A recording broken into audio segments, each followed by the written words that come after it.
ডিআইবিকে আপনি জিজ্ঞেস করতে পারেন এর আগের যে এইগুলি আছে যে এর কোন বছর কতজন করে গেছে ওটা যদি একটা হিসাব দিতে পারে। হ্যাঁ, ডিআইবি যে রিপোর্ট দিচ্ছে আমি তো না করব যাচ্ছে, কিন্তু সংঘাত হচ্ছে নিজেদের ভিতরে হয়েছে অনেক, যেমন আপনাকে নিজের ভিতরে মারামারি শুরু করে দিলেন।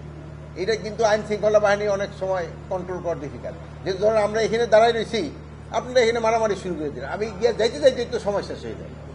এরকম হচ্ছে যে দুইটা একটাতে হচ্ছে না তা না, বাট অন্যান্য যে কোনো বারের তুলনায় এখনকার পরিস্থিতি অনেক ভালো। সব দিক দিয়ে আপনার সবাই মোটামুটি কিন্তু এখন নির্বাচনমুখী। এখন আপনারা যদি আপনাদের আগের নির্বাচনগুলি দেখেন ওর সাথে যদি তুলনা করেন, আমি বলবো যে এখন পরিস্থিতি আল্লাহ দিলে আগের থেকে অনেক ভালো। না না, সহিংসতা দিন যত বাড়তেছে না, সহিংসতা হচ্ছে কিন্তু বাড়তেছে না। সামনের নির্দেশনা আইন শৃঙ্খলা বাহিনী তো আপনারা দেখছেন যে অলরেডি মাঠে চলে গেছে এবং থিংস আর কন্ট্রোল। এক্ষেত্রে আপনাদেরও সাহায্য সহযোগিতার দরকার। জনগণকে একটু ধৈর্য ধারণ করতে হবে এবং সচেতন হইতে হবে, এবং আপনারা ওইটা মিডিয়ায় প্রকাশ করবেন। এখন দেখবেন একটু কথা বললে আর সহ্য করতে পারে না, মানে একটু ধৈর্যটা একটু বাড়াতে হবে, সবার একটু ধৈর্যটা একটু বাড়াতে হবে। আপনার প্রথম স্টেটমেন্টটা কারেক্ট না। জলদস্যুর হাতে সুন্দরবন চলে গেলে সুন্দরবনে এত টুরিস্ট আর যাইতে পারতো না।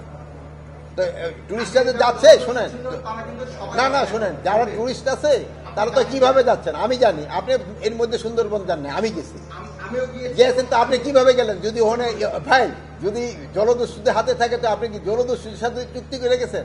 তো জলদস্যু তো এখন সব জায়গায় গিয়ে একটা আছে।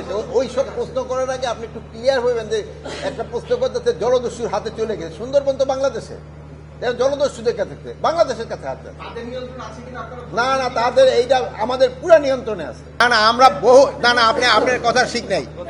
আমরা বহু প্রতিদিন অস্ত্র উদ্ধার হচ্ছে, শোনা সেই অস্ত্র উদ্ধার হয়েছে। ইভেন হাদি হত্যার যে অস্ত্র, এই শোনেন, হাদি কেন এই যে মোসাদ্দেক হত্যার হচ্ছে উদ্ধার হয়েছে। এগুলি আপনি সকালে কটার সময় আসছেন আমি জানি না। এই সংবাদগুলি একটা আরেকটা মিডিয়ার মাধ্যমে আপনারা যোগাযোগ রেখেন, একজন আরেক থেকে সংবাদটা নিয়ে তো কিন্তু পেয়ে যাবেন।